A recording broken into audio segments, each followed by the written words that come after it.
Hey guys, Rune here, bringing you another Wi-Fi battle, and this one is against Brian. Now, on his team, he has a Gudra, Latios, Kofagrigus, Mandibuzz, Slowbro, and Blaziken. Now, on my team, I just finished making two new ghosts, and they are Mega Banette and my No Guard Golurk. Now, I want to give a shout out to a good friend of mine on Twitter, the Infernox. I'll definitely leave a link for him below. He actually made Banette for me. I didn't have him yet, and I really wanted a Banette, and I wanted to try him out. So I thank you so much for him, dude. He's awesome. And I also just finished my Golurk. I bred him myself. His no guard was actually a mistake. I wanted Iron Fist, but since I had him, and he was the first one that had the 5 perfect IVs, only missing special attack, that I really wanted to try him out and see how no guard was. Because just thinking about no guard, it's, any attack, it never misses. So attack on you and attack on other Pokemon doesn't miss. But his moveset, Dynamic Punch, Shadow Punch, Earthquake, and Stone Edge, those moves will never ever miss. And if I ever get Trick Room up behind him, he would be wicked, awesome, and powerful and unstoppable. He also has Choice Band as well, so he's definitely my powerhouse. So let's get this battle underway.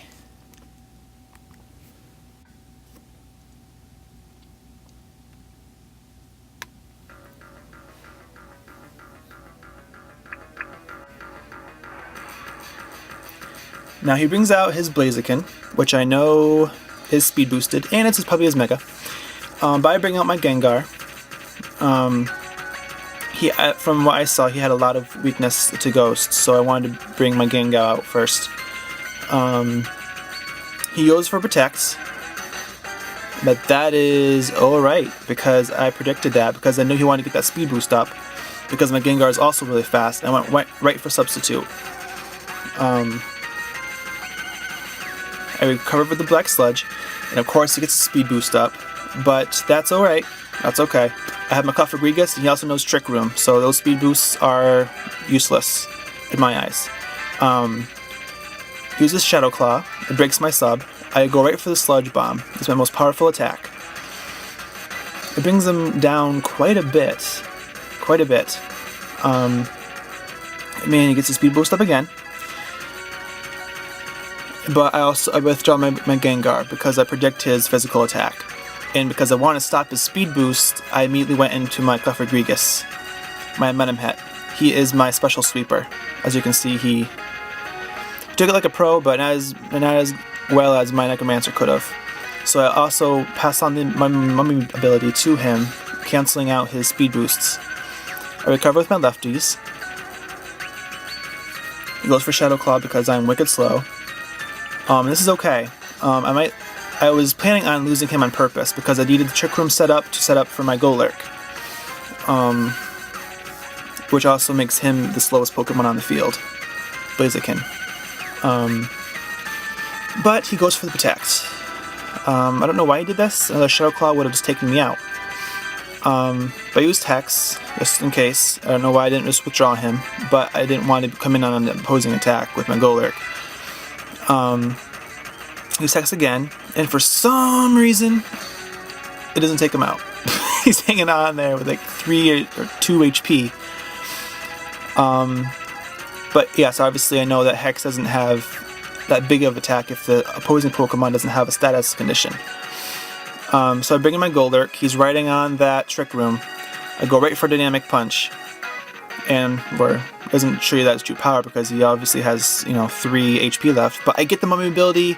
I should have went for Earthquake.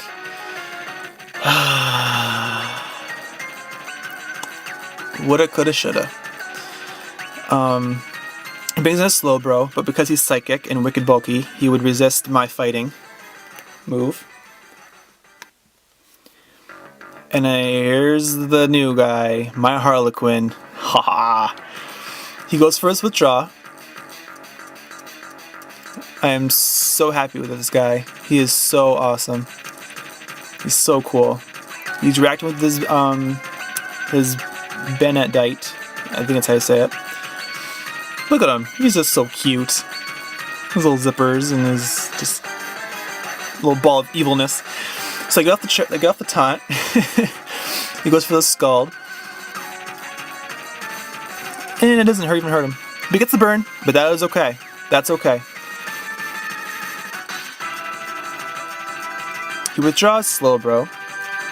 And he goes right into the Amanda Buzz. Well, that's his nickname.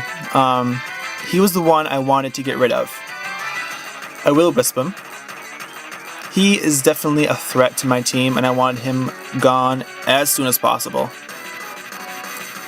I take that damage, which I wanted, because I want to get down as close as I can, and then I use the Destiny Bond.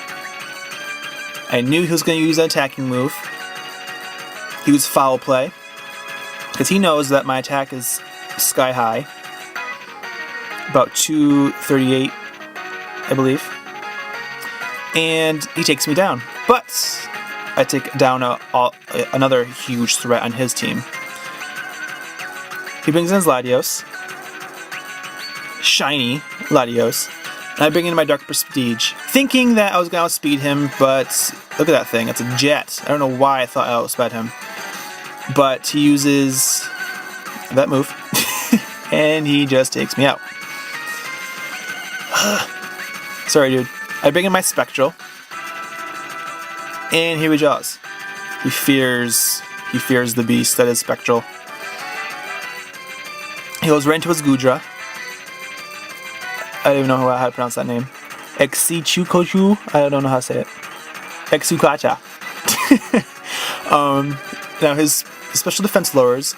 I withdraw my Spectral, my Chandelure, and I go right into my Glamdring, my Aegislash. It goes for Dragon Pulse, excuse me, which doesn't even scratch me. I'm also in my defensive form. But because he's slow, he goes for the Flamethrower.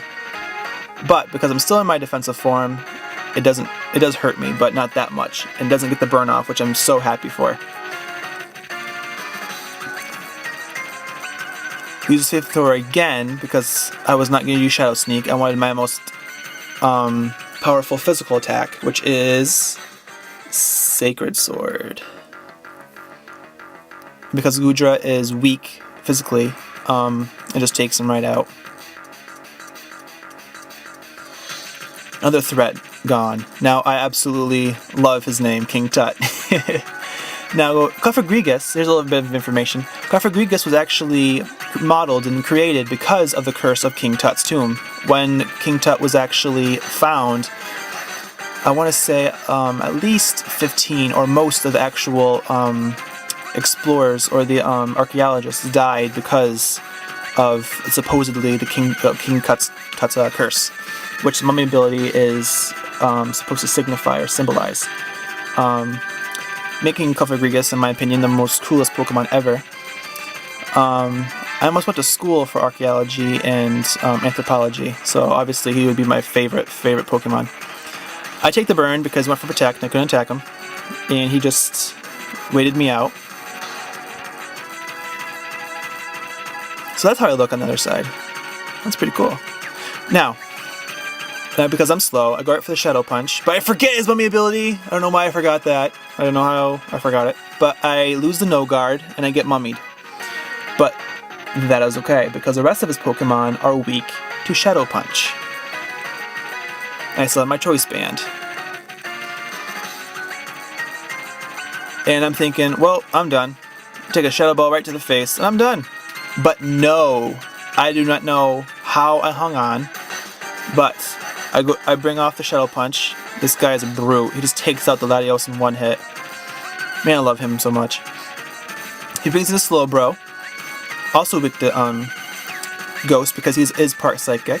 I go right for the Shadow Punch, and it takes him down to a little less than half. And he recovers with that stinking Citrus Berry, brings his health back up. He goes for the Scald, which my guy does not like, because he's weak against water because he's part ground, and he faints. Yep. Now going right in Spectral, and because she's faster, I go right for the Energy Ball, and takes the Slowbro down. And that is it. And I want to show that battle because it's the first battle I used Harlequin in, my Mega Bayonet. Bennett, yeah. He is awesome. Absolutely love him. And thank you, Infernox, again. And definitely go see him. His link is down below this video. Alright, guys. See you later, spooky people.